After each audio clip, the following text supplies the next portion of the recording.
नमस्कार, आप देख रहे हैं न्यूज़ 24 5 की पंचायत में आपका स्वागत है। आपके साथ मैं हूं प्रत्युष खरे। 3 तलाक पर सुप्रीम कोर्ट में फैसला सुरक्षित है और कुछ ही दिनों के बाद सुप्रीम कोर्ट 3 तलाक पर अपना फैसला सुनाएगा। लेकिन इस बीच मुस्लिम पर्सनल लॉ बोर्ड ने सुप्रीम कोर्ट में एक हलफनामा दाखिल किया है और अपने पहले के रुख पर नरमी बरतते हुए पर्सनल लॉ बोर्ड ने कहा है कि 3 तलाक को लेकर मुस्लिम समाज में जागरूकता फैलाई जाएगी। काजियों को 3 तलाक की प्रथा रोकने को कहा जाएगा। यह हलफनामा मुस्लिम पर्सनल लॉ बोर्ड ने तब दाखिल किया जब सरकार यह कह चुकी है अगर 3 तलाक खत्म हुआ तो कानून बनाया जाएगा। 5 की पंचायत में हमारा सवाल है कि क्या 3 तलाक पर झुक गया है मुस्लिम पर्सनल लॉ बोर्ड, और सवाल यह भी कि क्या हार के डर से मुस्लिम पर्सनल लॉ बोर्ड ने चला है यह नया दांव। आपको अपने पैनल से मिलवाएंगे, लेकिन उससे पहले देखिए 13 पन्नों के हलफनामे में मुस्लिम पर्सनल लॉ बोर्ड ने आखिर कहा क्या है। मुस्लिम पर्सनल बोर्ड ने सुप्रीम कोर्ट में जो हलफनामा दाखिल किया है 13 पन्नों का यह कुल हलफनामा है, जिसमें मुस्लिम पर्सनल लॉ बोर्ड यह कहता है कि वो काजियों को समझाएगा कि 3 तलाक पर इस प्रथा को वो रोकें। अगर कोई आपके पास आता है 3 तलाक को लेकर तो उसे आगे ना बढ़ने दें, 3 तलाक के खिलाफ निर्देश जारी करेंगे। ये पर्सनल लॉ बोर्ड ने हलफनामे में लिखा है। लड़की चाहे तो निकाहनामे में यह शर्त जोड़ सकती है कि 3 तलाक नहीं होगा, 3 तलाक पर समाज को हम जागरूक करेंगे। यह कह रहा है मुस्लिम पर्सनल लॉ बोर्ड अपने हलफनामे में। काजियों से 3 तलाक को रोकने की बात कही जाएगी।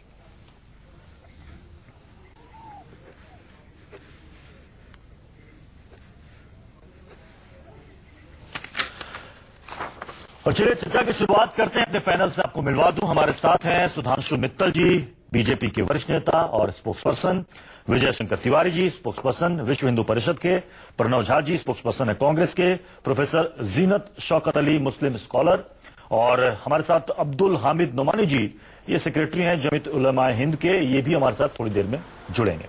सबसे पहले प्रोफेसर जीनत शौकत अली, आपसे मैं समझना चाहूंगा कि जब सुप्रीम कोर्ट में यह फैसला सुरक्षित है, सुनवाई पूरी हो चुकी है, ऐसे में पर्सनल लॉ बोर्ड का यह हलफनामा ये क्या दर्शा रहा है? क्या उसे पर्सनल लॉ बोर्ड को ऐसा लग रहा है कि उसकी एक तरीके से हार हो गई है, जो दलील उसने दी उसके खिलाफ फैसला आने वाला है? जी आपने बिल्कुल सही फरमाया कि मुस्लिम पर्सनल लॉ बोर्ड को अब लग रहा है कि वो केस हारने वाले हैं, और वो खुद अपनी बुनियाद को हिला के रख दिए है। क्योंकि 1 साल से जब ये सिलसिला, ये बात शुरू हुई है, तो बस यही बात हो रही है कि ट्रिपल तलाक जो है हम बंद नहीं करेंगे और उसके लिए फलाने करेंगे। लेकिन अब जब सुप्रीम कोर्ट बैठा है तो वो अपनी तबीयत में नरमी ला रहे हैं, लेकिन जो वो कमी ला रहे हैं, लेकिन जो वो कह रहे हैं मेरे ख्याल से वो सबसे पहले सवाल ये है कि जब ट्रिपल तलाक की बिद्दत है, यानी इनोवेशन है, हेरेटिकल है, सिंफुल है उनके हिसाब से, उनकी लॉ नंबर 267 जो उनकी लॉज है उसमें उन्होंने कहा है कि ये ममनूर और प्रोहिबिटेड है, तो क्या ये सिंफुल एक्ट वो परमिट करेंगे कि इंसान प्रोनाउंस करे? वो कबूल करेगा काजी, लेकिन प्रोनाउंस करेगा हस्बैंड। तो ये खुद में इटसेल्फ इज रॉन्ग एक्ट कि I think that this should not be there. ये मेरा ओपिनियन है ये बात पे। और ये बात है कि जब ट्रिपल तलाक को रद्द करना ही है तो फिर तरीका है ना उसको रद्द करने का, और वो रद्द करना। लेकिन हलफनामे में पर्सनल लॉ बोर्ड जो ये कह रहा है कि हम काजियों से कहेंगे कि इसकी प्रैक्टिस को वो बंद करें। जो भी आपके पास आता है ट्रिपल तलाक के मामले को लेकर, अगर कोई मुस्लिम पुरुष आता है अपनी पत्नी को जिसने 3 तलाक दे दिया हो, तो उस प्रैक्टिस को आप आगे बंद करें। और अगर लड़की चाहे तो निकाहनामे में ये शर्त जोड़ सकती है।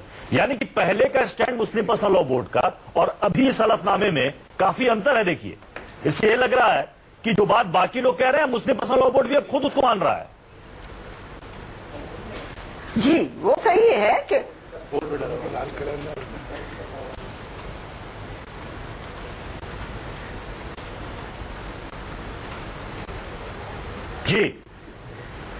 ये बात जो आपने कही वो बिल्कुल सही है कि जो लोग पहले से कहते थे कि मेरी किताब छपी 1984 में 1984 में जब हमारे शंकर दयाल शर्मा जी ऑनरेबल गवर्नर थे, उसमें ही निकाहनामा मैंने छापा है। 1984 से ये बात जारी है, और वहाँ ये निकाहनामे पे मैंने बहुत सारे उम्दा लोगों को बुलाया था डिस्कशन के लिए।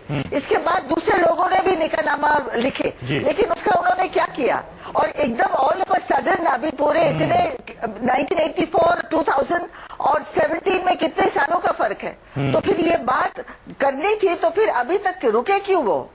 उनको बिल्कुल ये बात पहले से ही कर देना था। सुधांशु जी, अभी जब सुप्रीम कोर्ट का बात आई है तो हमको ठहरना चाहिए। बिल्कुल। सुधांशु जी, इस हलफनामे को आप किस तरीके से देखते हैं? हालांकि मुस्लिम पर्सनल लॉ बोर्ड ने यह भी कहा है कि हमें फैसले का इंतजार है, फैसला आएगा तो उसे हम मानेंगे और उसके बाद आगे की अपनी रणनीति बनाएंगे कि हमें करना क्या है। देखिए, हलफनामे से एक चीज स्पष्ट हो जाती है कि आज के दिन मौलवी और काजी जितने हैं ये भी मानते हैं कि आज तक जो कर रहे थे गलत कर रहे थे। तमाम मुस्लिम महिलाओं की गुहार कि उनके साथ न्याय नहीं हो रहा था, आज कम से कम इन्होंने स्वीकार करा कि न्याय नहीं हो रहा था। दुर्भाग्य यह है कि अभी भी ये पूर्णता न्याय नहीं देना चाहते हैं।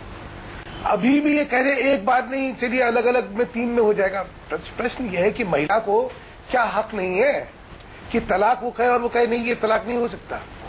क्योंकि किसी भी सभ्य समाज में या तो तलाक जो है वो आम सहमति से दोनों के में होना चाहिए या कानूनी सहमति से होना चाहिए। ये किसी एक व्यक्ति को, किसी एक लिंग को, किसी एक पुरुष को हक हो कि उसने कह दिया तलाक तलाक और तलाक तो तलाक हो जाएगा, ये तो अच्छा नहीं है। और देखिए, कोई भी सभ्य समाज जो है अपने यहाँ की कुरीतियां जो है उनको ठीक करता है ताकि हम एक अच्छा समाज बन सके, एक सभ्य समाज बन सके। और ये जो पूरा आंदोलन हुआ है, ये जो लोगों में जागृति आई है और ये जो सुप्रीम कोर्ट ने इस विषय को उठा के एक जनता के बीच में इसको एक चर्चा का विषय बनाया है, इसका सबसे बड़ा फायदा यह है कि हर जगह एक जागृति ये आई है कि महिलाओं को इस देश में बराबरी का अधिकार है। ये हमारा संविधान कहता है। और वही बराबरी का अधिकार दिलाने के लिए कोर्ट और सरकार दोनों जो है तत्पर हैं। मैं अच्छा लगता अगर जो है मुस्लिम लॉ बोर्ड जो है इसी भावनाओं को समझते हुए बिल्कुल बराबरी की बात करता, लेकिन अभी भी उन्होंने व्यवस्था पुरुष प्रधान व्यवस्था बनाने की कोशिश करी है, बराबरी की व्यवस्था बनाने की कोशिश नहीं करी है। तो जहां तो एक तरफ इस बात का स्वागत है कि कम से कम जो आज तक के रूढ़िवादी व्यवस्थाएं थी उनमें ये लोग खुद ही सुधार लाने के लिए ये अच्छी बात, लेकिन अभी ये अच्छी बात है कि जो मुस्लिम पर्सनल लॉ बोर्ड इस पर चर्चा भी नहीं करना चाहता था, वो मुस्लिम पर्सनल लॉ बोर्ड जो ये कहता था कि ये हमारा अपना मसला है, ये हमारा धार्मिक मामला है, किसी को इसमें बोलना नहीं चाहिए, वो अब ये मान रहा है कि इसमें भी कई खामियां और उसको सुधार की आवश्यकता है। पड़ोजा जी, आप क्या मानते हैं कि 3 तलाक पर मुस्लिम पर्सनल लॉ बोर्ड का पहले का स्टैंड और आज की तारीख में जब सुनवाई पूरी हो चुकी है, फैसला आने का इंतजार है हर किसी को, अब उसका यह हल्फनामा कहीं ना कहीं ये बता रहा है कि स्टैंड में उसका परिवर्तन, उसके स्टैंड में परिवर्तन दिख रहा है मुस्लिम पर्सनल लॉ बोर्ड के, और साथ ही कहीं ना कहीं आपको लगता नहीं कि 3 तलाक के मसले पर पहले जो अडिग था, एक जिद पर था मुस्लिम पर्सनल लॉ बोर्ड, अब वो थोड़ा सा नरम हुआ है? प्रणव झा,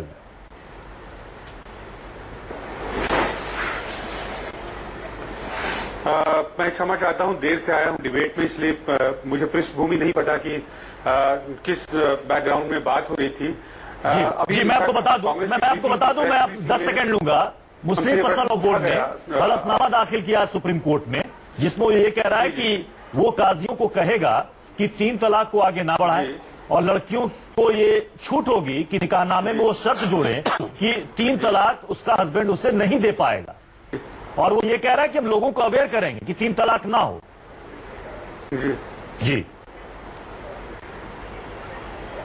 जी जी, तो मैं अभी अपने पार्टी की तरफ से आधिकारिक बयान किसी प्रश्न पे पत्रकार महोदय ने पूछा था, तो जो हमारे वकील हैं जाने माने सिंघवी साहब, तो उन्होंने बताया कि इसमें 2 पहलू हैं, 2 पक्ष हैं। पहला तो ये है कि अगर उस तरह के तलाक, पहले तो तलाक को रिव्यू करने की आवश्यकता है, और अगर जो समाज हो वो स्वयं उसको रिव्यू करके और उनको लगे कि समय के साथ उनमें अगर कहीं बदलाव हो सकता है, जो एक जेंडर जस्टिस की बात है वो अगर एड्रेस हो सकता है कि महिलाओं के साथ भेदभावपूर्ण व्यवहार ना हो और पुरुष वर्ग जो है इसका फायदा ना उठाए, तो एक तो उसको एड्रेस करने की आवश्यकता है। तो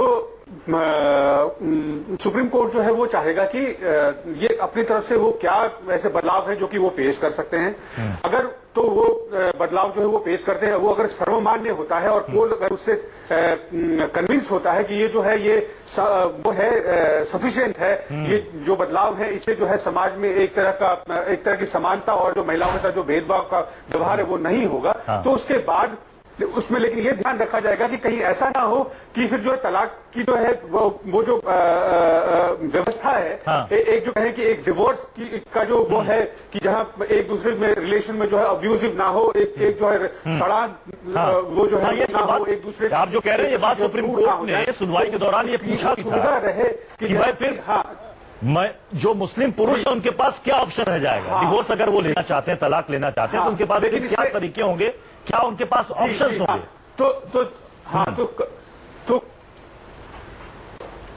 तो कोर्ट जो इस बात को महत्व दे रहा है। इसमें दिलचस्प बात यह है कि जैसा बताया गया मुझे कि इसमें वेंकैया नायडू जी ने यह कहा कि अगर जो है मुस्लिम पर्सनल लॉ बोर्ड अगर कोई सुधार नहीं करता है तो कानून जो है ला करके और ये तलाक की व्यवस्था को खत्म कर देगा। तो ये जो है ये द्वंद्वात्मक था, इसका लोगों को समझ नहीं आया कि ये क्या, अगर ये करना ही था तो फिर ये जो उसमें दलील ये है कि सुप्रीम कोर्ट का फिर समय क्यों जाया किया गया। तो अभी चूंकि ये नहीं, हालांकि सुप्रीम कोर्ट में सरकार का स्टैंड साफ है। सुप्रीम कोर्ट में सरकार का स्टैंड ये है कि अगर कोर्ट ये कहता है कि ट्रिपल तलाक को सही बैन कर दिया जाए मंत्रिमंडल से जो और इसमें सरकार को नए कानून बनाने होंगे तो सरकार कानून बनाएगी। ये किसी को आपत्ति नहीं है उसमें। ये बात कोर्ट में सरकार ने कहा।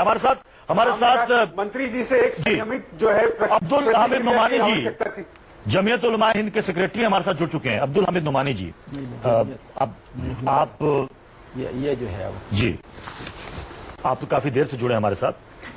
हलफनामा जो मुस्लिम पर्सनल लॉ बोर्ड ने आज दाखिल किया है, पहले का स्टैंड देख लीजिए मुस्लिम पर्सनल लॉ बोर्ड का और आज का स्टैंड। आपको लगता नहीं कि ये नरमी आ रही है? अब ये मुस्लिम पर्सनल लॉ बोर्ड को भी लगने लगा है कि कोर्ट में हार तय है, फैसला उनकी दलीलों के खिलाफ आएगा। नहीं, ऐसा कुछ नहीं है। दिक्कत यह है कि जो इस्लामी शरिया है उसको लेकर लोगों में जानकारी नहीं है। ये तो आज की बात नहीं है। इस्लामी शरीयत में महिलाओं को 3 अधिकार दिया गया है। मैं जो है आपके यहाँ भी कह चुका हूँ, दूसरी जगह भी। एक ये खुला है, वो दूसरा यह है कि तफवीज तलाक है, तीसरा ये फस्क है। तो फस्क जो है वो कोर्ट द्वारा होगा, खुला जो है वो पति से जो है वो राशि मुआवजे में देके वो, या जो है वो देन मोहर माफ करके वो। और ये है कि ये जो है तलाक़े तफवीज जो है ये महिला को अधिकार होता है अपने ऊपर जो है तलाक जो है वो देने का। और अगर कोई पुरुष जो है वो गलत तरीके से 3 तलाक देता है, 3 तलाक एक सीटिंग में देना आपराधिक समस्या तो यही है। ये आप लोग भी मान रहे हैं, मुस्लिम पर्सनल लॉ बोर्ड ने देर से माना कि ट्रिपल तलाक गलत है, ये प्रथा ही गलत है, ये ट्रिपल तलाक गलत है, ये प्रथा ही गलत है। बहुत देर से माना। तो अगर प्रथा गलत है, ये बात गलत है और इसकी प्रैक्टिस आप लोगों के अवेयरनेस करने के बाद भी हो रही है, तो इसका कानून बन जाए। हत्या गलत है ना, उसका कानून तो गलत नहीं। तो जब आप ये हत्या करेगा लेकिन आज की तारीख में भी तो प्रैक्टिस में है वो। क्या आज भी 3 तलाक दे करके औरतों को घर से बेघर किया जाता है। वो हत्याएं होती है जो संबंध और रिश्ते। तो आज जो मुस्लिम पर्सनल लॉ बोर्ड कह रहा है कि हम लोगों को अवेयर करेंगे, जागरूक करेंगे, काजियों को समझाएंगे, ये बात तो सालों से दशकों से चल रही है। आज तक तो आप कोई काजी समझे नहीं, लोग अवेयर हुए नहीं। कानून में समझाने का मुद्दा नहीं होता है, कानून जो है वो लागू किया जाता है। जो आपराधिक कार्य कर रहा है उसको दंडित करना चाहिए। 2 साल, 4 साल, 5 साल जो भी जिस जो है स्तर का जो है अपराध है उस हिसाब से उसको जेल में डालिए। कहाँ मुस्लिम पर्सनल लॉ बोर्ड ने आज तक किसी के लिए किसी सजा का ऐलान किया? आप मुझे बता दीजिए ना। मैं 10 साल से इस पर लिख रहा हूँ। आप जो कह रहे हैं, आप कह रहे हैं कि लिख रहे हैं, आप कह रहे हैं सजा होना चाहिए। ये तो बताइए, मुस्लिम पर्सनल लॉ बोर्ड आप लोगों की सबसे बड़ी संस्था, अगर वो सजा का ऐलान करती, उसमें ऐसा प्रावधान जोड़ती कि हाँ ये गलत है और जो गलत करेगा उसके लिए ये सजा मुकर्रर है, तब तो बात होती, मामला कोर्ट तक नहीं पहुंचता। वो तो उसने जो सामाजिक बहिष्कार की बात जो है वो बहुत देर से की है। मैं विजय शंकर तिवारी जी के पास आऊंगा, विजय शंकर तिवारी जी के पास आऊंगा। उससे पहले सुधांशु मित्तल इस पर कुछ रिएक्ट करना चाहते हैं। सुधांशु जी। मैं फिर क्योंकि यहाँ पे नुमानी जी बैठे हुए हैं, नुमानी जी मैं ये कहना चाहता हूँ कि महिला और पुरुष दोनों की समानता के बारे में क्या मुस्लिम समाज या मौलवी और जितने काजी हैं वो उस चीज को स्वीकारते हैं या नहीं स्वीकारते हैं। ये बड़ा एक फंडामेंटल प्रश्न है, बड़ा मूल प्रश्न है, क्योंकि जब इस देश का संविधान जो है महिला और पुरुष के बीच में कोई फर्क नहीं करता है और किसी भी वर्ग को वो अधिकार अधिक नहीं देता है, महिलाओं को भी वही अधिकार है जो पुरुष को अधिकार है, तो क्या हम इस समाज में इस चीज को मानते हैं नहीं मानते? अगर मानते हैं तो जो प्रथा तलाक की हम पुरुष को देते हैं, क्या वही प्रथा हम तलाक की महिला को देने को यही तो तफवीज़ इसी का मतलब है कि महिला को अधिकार मिलता है तलाक देने का। एक सेकेंड, मेरी बात रखने दीजिए, मुझे बात रखिए। आप जब बोले थे मैं बीच में नहीं बोलना। प्रश्न सीधा सा है कि दोनों वर्गों को अगर बराबरी का अधिकार होगा और मूल रूप में वो बराबर होंगे तो किसी कानून की भी जरूरत नहीं होती और कोई जना उसके अंदर दखलंदाजी नहीं करता। समस्या तब आती है कि एक सभ्य समाज जब ये देखता है कि पुरुष प्रधान व्यवस्था में महिला का शोषण हो रहा है, महिलाओं को अधिकार से वंचित रखा जा रहा है, महिलाओं के जीवन पे उसका प्रभाव प्रतिरोध की तरह हो रहा है, तब जो है किसी भी सामाजिक चेतना के तहत कानून और संविधान अपना काम करता है।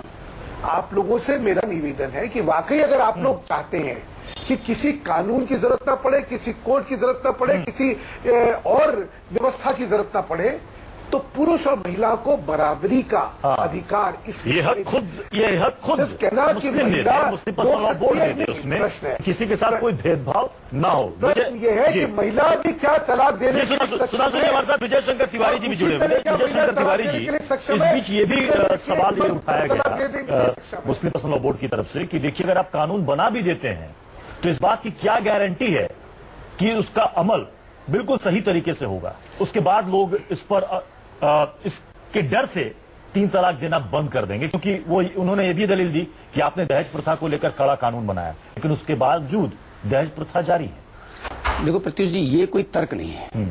जब कानून बनते हैं तो कानून का एक भय होता है। हाँ। और कानून के भय से समाज का एक बड़ा वर्ग इस प्रकार के कुकृत्य करने से डरता है। लेकिन अगर कोई करता है तो वो पुनः अगर न्याय के संज्ञान में लाया जाता है तो उसको पुनः इस पर विचार करके और उसको दंडित किया जाता है। तो जो न्यायिक प्रक्रिया है उसका एक अपना दंड होता है और उसको लोग मानते हैं। ये कहना मुझे लगता है, मैं इसको तर्क नहीं मानता, मैं कुतर्क मानता हूँ। देखो, होना तो ये चाहिए था। जब शाहबानो केस हुआ था तो शाहबानो केस होने के बाद इस पर पूरा समाज एक साथ नहीं खड़ा हुआ था, क्योंकि जागृत नहीं था। आज एक बड़ा काम क्या हो गया प्रत्युष जी, कि देश का लगभग सारा समाज महिलाओं के साथ खड़ा हो गया, मुस्लिम महिलाओं के साथ खड़ा हो गया। और मुस्लिम महिलाओं को तलाक कब हो जाता है उसको लेना देना नहीं है, उसको लगता है ये महिला प्रताड़ना का विषय है। क्योंकि महिला प्रताड़ना का विषय है, इसलिए पूरे देश का समाज उसके सामने। और उसका कारण है कि जो मुस्लिम पर्सनल लॉ बोर्ड के 2 महीना पहले की भाषा उनके देख लीजिए, आज उनकी भाषा देख लीजिए, तो उसका परिवर्तन ये जन के दबाव के आगे सारे लोग झुकते हैं। जन के दबाव के आगे मुस्लिम पर्सनल लॉ बोर्ड झुका है और निश्चित तौर पर जन का जो दबाव है सारे तिवारी से मैं बहुत हद तक जो सहमत हूँ वो इसको लेके, ये जो है वो तर्क नहीं है। कानून बनाने को लेके ये बात आप नहीं कह सकते हैं। वो हुआ क्या है, 1937 में शरिया एक्ट बना था और डाइवर्स एक्ट जो है वो 39 में बना था। ये आजादी से पहले की बात है। ठीक है। तो उस बीच में ये हुआ था कि मुस्लिम महिलाओं के जो पति होते थे वो गुम हो जाते थे। जब वो लुप्त हो जाते थे तो उस वक्त मुद्दा ये आता था कि हनफी फिक़ा में जो है, न्याय शास्त्र में, उसके लिए जो है वो 30 से जो है 80 साल तक जो है इंतजार करना पड़ता था। तो उसमें हुआ कि फ़िक़ह मालिकी का कानून लिया गया कि 4 साल तक जो है वो इंतजार होगा, फिर उसके बाद जो है वो इद्दत गुजार के वो जो महिला जो है वो शादी कर सकती। तो उस वक्त अल-हिरतुन नाज़िला किताब लिखी गई थी, तमाम उलमा ने संपूर्ण सहमति से इसको माना। ठीक है, उस वक्त लिखी गई थी। आज की तारीख में गलत है। अगर आज की तारीख में गलत है, भुक्तभोगी सैकड़ों हजारों लाखों मुस्लिम महिलाएं हैं, तो क्यों नहीं उसे बदल देना चाहिए? ये वो मैं बता रहा हूँ ना। तो उसी समय जो है मोहम्मद अहमद काज़मी ने कादी एक्ट के नाम से एक प्राइवेट बिल जो है वो पेश किया था। उसके बाद जो है आजादी के बाद 2 बार जो है प्राइवेट बिल जो है मौलाना असद मदनी ने जो है वो पार्लियामेंट में प्रस्तुत किया, लेकिन इसको जो है पारित करके मंजूर करके कानून नहीं बनाया गया। वो जीनत जी कुछ कहना चाहती है? जीनत जी, 2 कानून जो है वो काफी नहीं है पहले के बने हुए एक्ट जो है। अगर ये आप कानून बनाएंगे, सजा देंगे, वित्त दंड देंगे या जो सामाजिक बहिष्कार करेंगे या जो है उसका देन मोहर उसमें जो है काबिल नामा जिसको कहा जाता है कि कॉन्ट्रैक्ट जो है और जो है एक बात को आप भी मानेंगे ना कि कानून का डंडा, कानून का भय जरूरी है। कानून बना हुआ है, कानून बनाना चाहिए इसको जो है, वो दो काफी नहीं है। डाइवोर्स लेकिन आपके मुस्लिम पर्सनल लॉ बोर्ड में शरिया के कानूनों को मानता कौन है? उसको तो अलग अलग अपने तरीके से व्याख्या करते हैं लोग उसकी, और उसको अमल में लाते हैं। जीनत जी, क्या जीनत जी, क्या ऐसा नहीं है कि शरिया को लोग अपने अपने तरीके से उसकी व्याख्या करते हैं? जिसकी समझ में जो आया वही शरीयत का कानून है। नहीं, मुस्लिम पर्सनल लॉ में जिम्मेदार लोग हैं। पहले बात ये सुन लीजिए, वो कानून पहले से बना हुआ है। जीनत जी, जरूरत है। अगर मौलाना साहब मुझको मौका दे तो मैं बात करूं।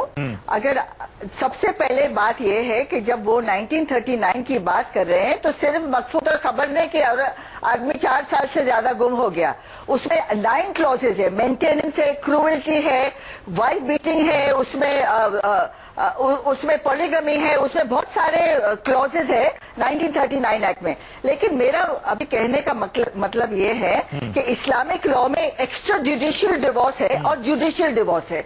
एक्स्ट्रा जुडिशियल लॉज में जो है वो ट्रिपल तलाक आता है, तलाक हसन और तलाक एहसान।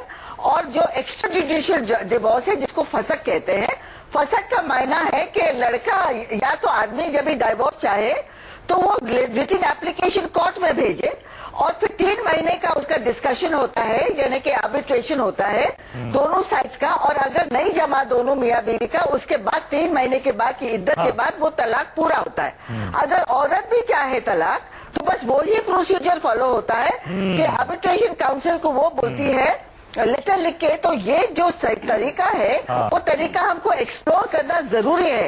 ये ऐसा ही नहीं है कि इस्लामिक लॉ के एम्बिट में नहीं है, लॉ बने, ये इस्लामिक लॉ में आता महिला और पुरुष दोनों के लिए समान हो, कानून बने, दोनों के लिए समान होना चाहिए। और इसमें जो है वो दोनों आ जाते हैं, दोनों के लिए इस्तेमाल होता है। तो चाहे बीवी चाहे तलाक, समय की कमी है, समय की कमी, इसलिए चर्चा को यहीं पर समाप्त करना पड़ेगा। आप सभी मेहमानों का बहुत बहुत शुक्रिया हमारे साथ 5 की पंचायत में शामिल होने के लिए। अब सबको सुप्रीम कोर्ट के फैसले का इंतजार है और मुस्लिम पर्सनल लॉ बोर्ड ने भी कहा है कि सुप्रीम कोर्ट का जो फैसला आएगा वो उसे मान्य होगा। एक छोटा सा ब्रेक, आप देखते रहिए नेशन 24।